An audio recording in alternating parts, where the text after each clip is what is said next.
Salut salut, bienvenue pour une nouvelle vidéo et pour un top 5. Un top 5 un peu... Je risque de m'en prendre plein la gueule par des gens qui vont adorer ces livres-là, mais je vais juste juger les couvertures ici, pas le reste, vraiment, pas l'intérieur. Et en plus, c'est 5 livres que j'ai lus, et s'ils sont toujours dans ma bibliothèque, c'est que c'est 5 livres que j'ai aimés, mais c'est juste que les couvertures sont vraiment moches, en fait. Donc comme très souvent pour ces top 5, c'est un topic que j'ai trouvé sur Goodreads. Voilà, je serais pas capable de vous dire de quand date le top 5 parce que il y a une page en fait sur Goodreads où ça s'appelle les tops du mercredi d'ailleurs, et en gros la personne qui tient cette page propose un thème pour chaque mercredi de toute l'année, de tous les mois, tout le temps, tu vois, c'est rangé par mois, et donc en fait tu es censé répondre à la question du mercredi toutes les semaines, tu vois ce que je veux dire. Moi, quand je cherche un top à faire comme ça, je scrolle un petit peu sur la page. Là, je crois que celui-là, il doit dater de 2022, peut-être début 2023, mais ça fait un moment. Voilà, et en fait, quand j'ai vu ce truc, il y a tout de suite un livre qui m'est venu en tête, c'est le premier que je vais vous montrer. Si vous me suivez en vlog ou en vidéo, vous savez de quelle saga je vais vous parler. J'étais obligée de la citer, hein, je suis désolée, mais vraiment. Et en fait, je me suis dit deux choses. Premièrement, cette saga est venue dans ma tête, il faut absolument que je fasse ce top-là. Rien que pour cette saga, vraiment. Et deuxièmement, par contre, je vais galérer pour trouver les 4 autres couvertures. Mais j'avais quand même envie de le faire. Voilà. Je vais vous traduire un petit peu le descriptif qu'elle met. En gros, elle donne un titre au top qu'il faut faire et puis elle le détaille un petit peu. Donc, c'est en anglais de base. Donc, ne jamais juger un livre pour sa couverture. Nous avons tous vu des couvertures qui nous font grincer des dents et où on se dit en gros, c'est pas notre truc, c'est pas la peine. Mais on l'achète quand même, on le prend quand même parce que le résumé a l'air sympa, tu vois. Donc même si la couverture est nulle, on le prend quand même. Et parfois, à notre grande surprise, ces livres deviennent de nouveaux favoris. Quels sont ces livres que vous avez eus et que vous pensiez ne pas aimer à cause de la couverture, mais que vous avez au final adoré? Voilà.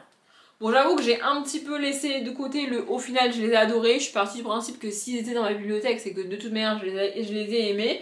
Et en regardant les bouquins, en vrai, c'est des livres que j'ai aimés. Hein. C'est juste que vraiment les couvertures, voilà. Donc cette fameuse saga, je suis désolée, vraiment, mais cette première édition française de cette saga est moche. C'est très moche. Ça ne va pas du tout. Vraiment, c'est Harry Potter, oui, Harry Potter, mais honnêtement, vous trouvez sincèrement cette couverture jolie? Et alors là, on parle que de la couverture du tome 1, mais les 7 couvertures de la première édition sont moches. Vraiment, je suis désolée, mais c'est moche. Alors oui, après, ils ont fait des rééditions et des éditions et collector et machin et bidule et ce que vous voulez, d'accord. Mais cette première édition française, bah c'est moche en fait. Vraiment, ces personnages-là, vraiment, ça va pas du tout. Le vieux cliché de la sorcière là-haut, là, ok, enfin, ils le font vraiment dans le film, mais enfin, quand même, c'est pas une raison pour le foutre là, comme ça, en plein milieu.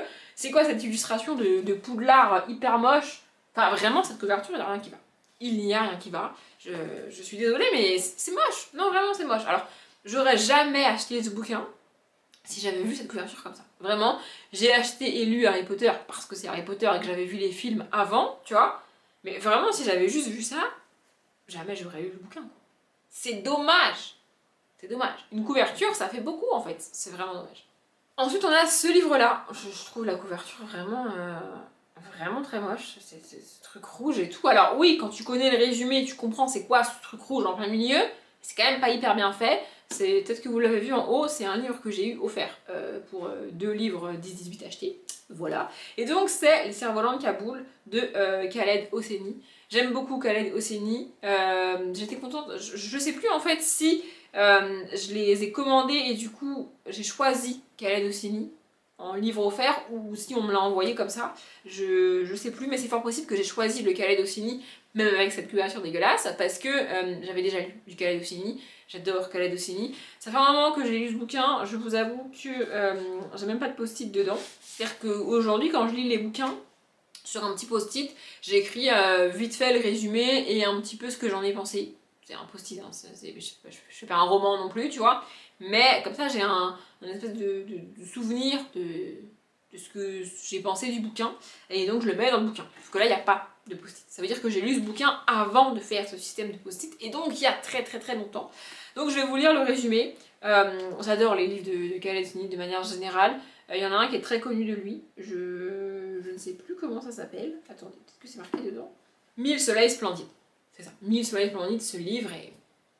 Bref, je vous lis donc le résumé. Je le fais rarement, mais là, tout ce que je me rappelle, c'est deux petits garçons à Kaboul qui se séparent. Pour quelle raison, je sais plus. Et voilà. C'est vraiment mon seul souvenir du résumé, donc c'est nul. Donc je vais vous lire le résumé. Au début des années 70, Amir et Hassan, frères de lait, embrassent le ciel de Kaboul de leur cerf-volant. Jusqu'à ce jour terrible où Amir abandonne Hassan à un sort tragique et se réfugie aux États-Unis. 20 ans plus tard, en quête de rédemption, il devra affronter un Afghanistan ravagé sous le joug des talibans et le poids de son propre passé. Voilà, donc en gros il revient pour retrouver son ami. Vraiment les histoires de Khaled Souni sont bouleversantes et c'est des thèmes que j'ai pas lus écrits par d'autres personnes parce que c'est pas des thèmes qui me passionnent de ouf. Mais alors 1000 soleils splendides, je l'ai pas sorti parce que la couverture est très belle, mais ouais, ce livre est... Ici on parle d'hommes, dans 1000 soleils splendides on parle plutôt de la condition des femmes, c'est pour ça que ça m'a un peu plus touchée, mais ouais, enfin, par contre cette couverture, c'est quand même le but du top, elle est moche, on est d'accord, Le troisième bouquin, je l'avais commandé sur internet, donc je ne savais pas trop à quoi il allait ressembler, et je voulais absolument le lire parce que c'est un David Levitan, c'est un livre que j'ai adoré, mais la couverture... Bah ouais, de nouveau, mais je suis désolée, mais c'est quoi ce orange dégueulasse? Vraiment, il n'y a rien qui va, c'est très moche, en fait, c'est très très moche. C'est un livre très cool que j'ai absolument adoré, il y a une suite que j'arrive pas à trouver, mais écoutez, qu'un jour je la trouverai. J'adore ce bouquin, le concept est génial, l'histoire est trop cool. Ouais, je vous remontre, je suis désolée de vous agresser avec cette orange dégueulasse, mais la couverture c'est dégueulasse, enfin, je veux dire à un moment donné. Peut-être que je vais changer, peut-être que je vais le réacheter avec une autre couverture, je sais pas s'il a été édité avec une autre couverture, mais voilà. Et là, tu vois, on a un post-it à l'intérieur sur lequel j'ai écrit. Voilà. En gros, dans cette histoire, on va suivre A. Je vous ai pas dit le titre, ça s'appelle A comme aujourd'hui, de David Levitan. Donc en gros, on suit A qui se réveille tous les jours dans un corps différent. Donc parfois il est une fille, parfois il est un mec, ça dépend.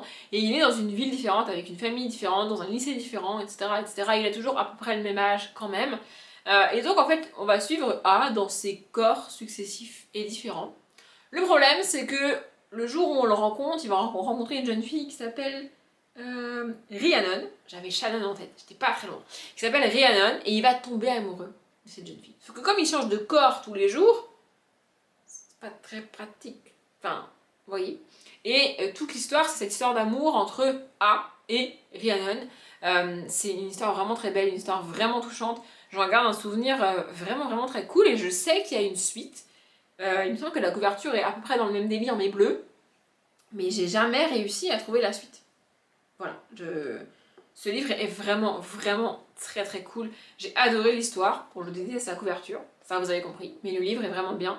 Et ouais, encore une fois, enfin genre avec ça, vous achetez le bouquin vous qui ressemble à ça?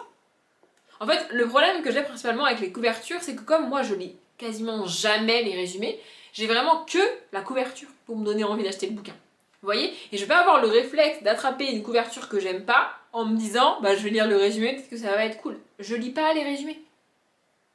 Le suivant, c'est un tome 1 de Dystopie.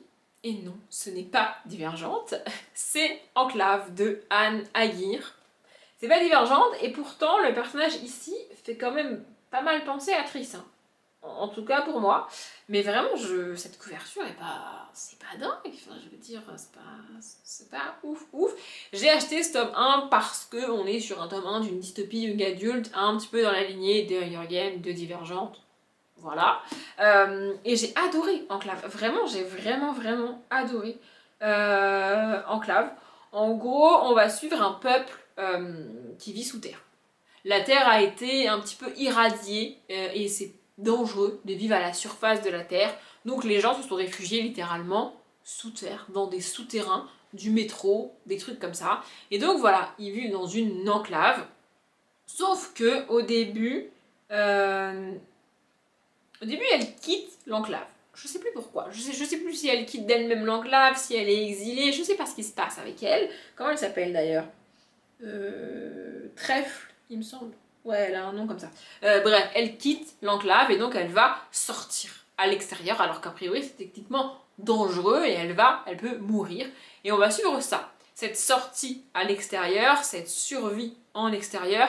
Je vous avoue que j'ai quand même très peu de souvenirs de cette trilogie-là, mais tout ce qui me reste aujourd'hui, c'est c'était cool en fait, vraiment.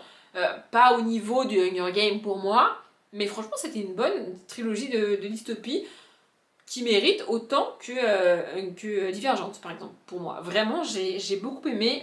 Alors c'est ça, Trèfle a grandi sous terre lorsque l'enclave l'a bannie, elle va se marquer. C'est tout son univers qui s'effondre, mais elle n'est pas seule. Dell a choisi de partager son destin. Oui, parce qu'on est en dystopie, donc il y a forcément une petite romance, bah oui, forcément, à un petit moment, à un moment donné, tu vois. Traqués par les monstres, réduits à la survie, Trèfle et Dell sont presque morts, ou plus vivants que jamais. Voilà. En gros, on suit ça. Et j'ai vraiment eu un souvenir d'avoir adoré cette saga. C'est juste que la couverture, elle vend pas du rêve, quoi. Enfin, c'est le but de la vidéo, encore une fois. Et alors, quand j'ai préparé cette vidéo, cette couverture-là, il fallait absolument que je vous la montre. Elle est horrible, vraiment. Sur toutes les autres, même celle de Harry Potter, vous pouvez me dire que vous les aimez, que franchement ça va, c'est...